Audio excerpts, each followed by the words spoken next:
sebentar lagi Ramadan gitu. Jadi PPT identik dengan Ramadan dan alhamdulillah kami sangat bangga bisa menampilkan PPT sampai di tahapan yang seperti sekarang, yaitu di Jilid yang ke-18. Terima kasih Pak Haji Deddy Miswar dan Citra Sinema yang luar biasa. Pak Haji ini sampai tadi Bu Haji bilang sampai jam 2 pagi. Yaitu oh itu paling cepat. Itu karena dedikasi beliau yang luar biasa. Salah satunya di PPT ini, karena beliau, saya tahu benar bagaimana beliau ini pengen memberikan yang terbaik di setiap penampilan PPT. Dan tahun ini Jilid 18 itu sudah melampaui perjalanan yang luar biasa. Di setiap tahun kalau awards itu alhamdulillah kita selalu mendapatkan awards.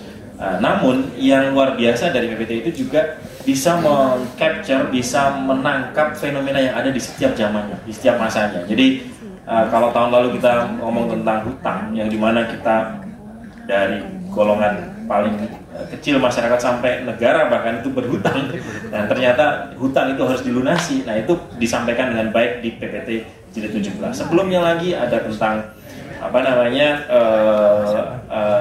fenomena punk ya, anak punk yang bagaimana harus diselesaikan, bagaimana kemudian sebelumnya lagi ada lansia, bagaimana lansia itu juga harus menerima hak-haknya. Nah tahun ini luar biasa, ini sangat kontekstual dengan kondisi masyarakat kita, di mana bonus demografi ya tadi Pak Haji bisa ceritakan, di mana itu adalah menjadi potensi terhadap tenaga kerja, namun kalau tidak diimbangi dengan lapangan pekerjaan itu menjadi sebuah bencana yang luar biasa. Nah ini PPT berusaha untuk meng-capture itu. Terus kemudian PPT tentunya mempunyai solusi yang beda dibanding seri-seri yang lain ataupun sinetron-sinetron lain ataupun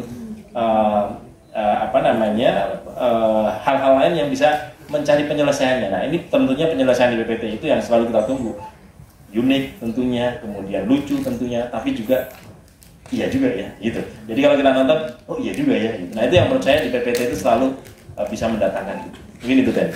Siap Mas Badar, terima kasih Mas Badar. Lanjut ke mereka pemain-pemain hebat semua ya.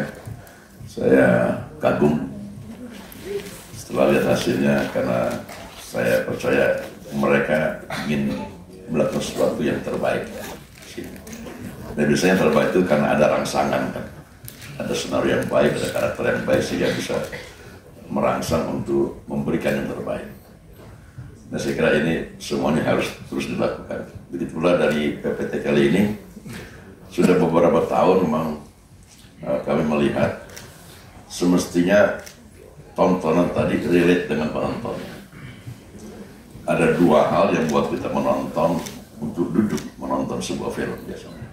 Satu, ada persoalan yang kita relate dengan persoalan yang kita tonton. Antara penonton dan tontonannya itu ada komunikasi, karena kita merasa masuk di dalamnya. Atau kedua, penonton merasakan sesuatu yang baru yang dia lihat, baru dia ketahui. Minimal ada dua hal tadi. Nah kami mengambil yang pertama bahwa bagaimana penonton bisa berdialog dengan tontonannya, yaitu dari peristiwa-peristiwa dan fenomena yang ada di masyarakat, kita mencoba mengambil salah satu dari sana sebagai tema dalam Para Pencari Tuhan kali ini. Kali ini masalah pengangguran ya. Tadi Mas Bana sudah singgung masalah bonus demografi, itu sebuah kelebihan. Tapi kalau kesempatan kerja itu semakin sempit, ini jadi bumerang buat masa ini. Bagaimana solusinya? Bagaimana cara jalan keluarnya? Di era teknologi, bahkan sekarang AI tadi, ya, teknologi sudah bisa menggantikan tenaga manusia untuk bekerja. Hanya satu yang nggak bisa digantikan oleh mereka, kreativitas. Mereka diprogram bisa menjawab persoalan apa sesuai dengan program, tapi manusia memiliki kreativitas sebagai makhluk ciptaan Allah yang paling sempurna di bumi ini. Jadi nggak harus pesimis. Kayak orang benar saya ngomong ya. gini, ngomong apa aja kayaknya semuanya hikmah ya. Saya mau ke kamar mandi, ngomong. Jadi itu kita mengangkat fenomena tentang pengangguran. Dan sekarang sudah terjadi. Padahal waktu kita buat ini sebelumnya belum terjadi begitu banyak PHK. Sekarang sudah makin banyak PHK. Sekarang pekerja-pekerja di kontrak dalam batas waktu tertentu. Ini ada gejala apa ya? Nah, barangkali dengan warning seperti ini kita coba menyadarkan masyarakat pada sesuatu tantangan di depan yang harus kita hadapi. Kita harus siap, khususnya generasi muda ini. Ya. Nanti puncaknya tahun 2045 itu bonus demografi kita sampai 60% kalau anak mudanya. Jadi bagaimana menyiapkan diri menjadi sumber daya manusia yang sangat tangguh, bersaing bukan hanya di dalam negeri tapi juga bersaing di luar negeri. Maka mungkin karena itu jadi ada makanan bergizi gratis kali ya. Ini belum kita singgung, NGW belum kita singgung, belum karena belum jalan. Kalau tiba-tiba berhentiin kacau. Ya, jadi kita yang mencoba untuk mengambil fenomena yang ada di masyarakat yang kita angkat melalui film. Makanya Tito tadi bilang selalu kita katakan ini PPT bukan sinetron. Ya, kita ingin membuat serius kok. Kita ingin serius membuat film ini.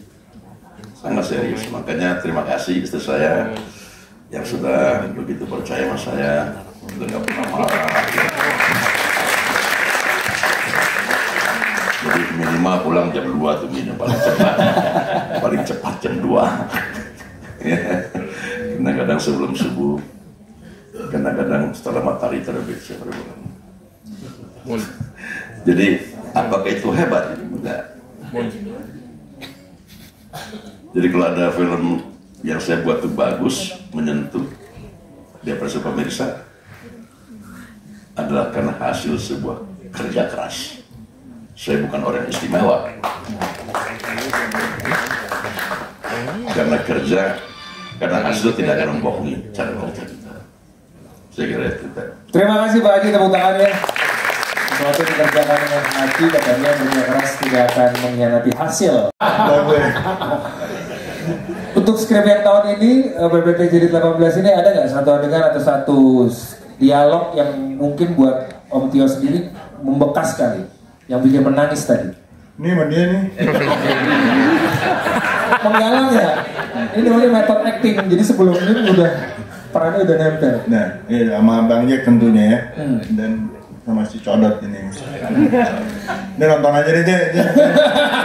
Gue mau ngomong nyanyi nangis, gimana? Yo, boleh dong cerita sedikit, emang mengingatkan sama apa Om Tio? Mengingatkan, Mungkin bukan ceritanya, mengingatkan pada saat kita menangis dan sedih, kita membangunkan mungkin imajinasi atau memori kita. Buat Om Tio sendiri apa yang tumbuh pada saat memerankan dialog-dialog itu? gue gak sanggup ngeliat mukanya si Jack. Bawaannya sedih terus gitu ya? Waduh, luar biasa. Kasian gak ada dapat bini. Ada lagi mau ditambahin Om Tio? Udah itu aja. Nonton aja ya. Nonton aja. Jadi kalau ngomongin soal aktoran, hampir semua aktor di Indonesia, mau sinetron, mau film, semuanya highly testimonial sama Om Tio. Karena Om Tio orang yang sangat humble, di lokasi juga sering berbagi, dan kita sangat terinspirasi setiap syuting bareng sama Om Tio. Dengan kemampuan aktingnya yang world class. Bertangan dong sekali lagi yang meriah buat Tio Pakusadewo.